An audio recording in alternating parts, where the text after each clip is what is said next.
পর্যন্ত কোন কোন নেতা বক্তব্য দিয়েছেন এবং জামায়াত আমির কখন বক্তব্য শুরু করবেন, বিস্তারিত জানাবেন।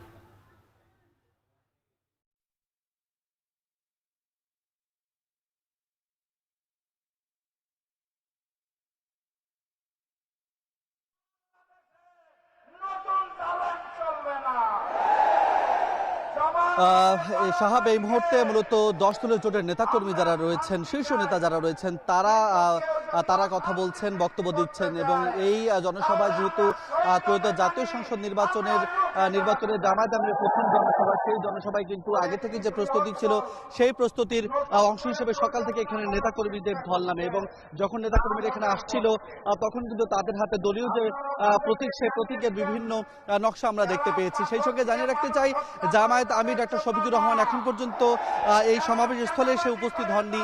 তিনি হয়তোবা কিছুক্ষণের মধ্যেই এখানে আসবেন এবং তার নির্বাচনী যে বার্তা, তার নির্বাচনী প্রচারণার প্রথমে জনসভায় নির্বাচন ঘিরে তার যে স্বপ্ন, তার যে আশা, আগামীর বাংলাদেশ বিনির্মাণে তার যে স্বপ্ন, সেই স্বপ্নগুলো হয়তোবা তিনি তুলে ধরবেন। সেই সঙ্গে জানিয়ে রাখতে চাই, 10 দলীয় নির্বাচনী জোটের নেতাকর্মীরা এখানে এসেছেন। বিশেষ করে যদি উল্লেখ করে বলি, জাকপা, এনসিপি সহ খেলাফত মজলিস সহ বিভিন্ন দলের যে 10 দলীয় জোট রয়েছে তাদের শীর্ষ নেতারা মূলত এখানে এসেছেন। আপনাদের একটু জানিয়ে রাখতে চাই যে ত্রয়োদশ জাতীয় সংসদ নির্বাচনের দিনক্ষণ ঘনিয়ে আসছে, কড়া নাড়ছে। অর্থাৎ আজ থেকেই মূলত প্রার্থীরা ভোটারদের দুয়ারে দুয়ারে কড়া নাড়বে এবং সেই প্রচারণার প্রথম দিনেই জামায়াত আমিরের তার নিজ আসন ঢাকা 15-তে যে জনসভাটি করছে, এই জনসভায় একদিকে যেমন জামায়াতের পক্ষ থেকে তাদের এই আসলে শক্তির প্রদর্শন, অর্থাৎ তাদের এই আসলে তাদের অবস্থানের প্রদর্শন হচ্ছে, তেমনই কিন্তু 10 দলীয় জোটের নেতাকর্মীদের উপস্থিতি একটি রাজনৈতিক সংহতির বার্তাও এখান থেকে দিয়েছে।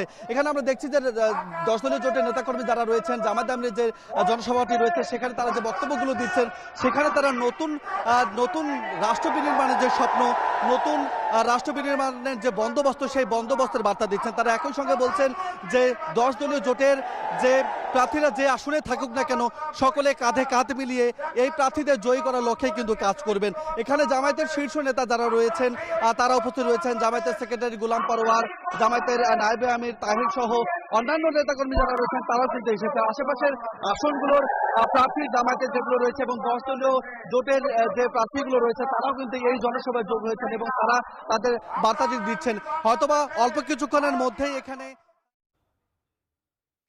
ঢাকা 15 আসনে সমাবেশের মধ্য দিয়ে নির্বাচনী প্রচারণা শুরু করেছেন জামায়াতের আমির ডক্টর শফিকুর রহমান। সে বিষয়ে বিস্তারিত জানাতে রাজু আহমেদ যুক্ত ছিলেন আমাদের সঙ্গে। এখন বিকেলে একটা বিরতি নিচ্ছি, ফিরছি কিছুক্ষণের মধ্যে।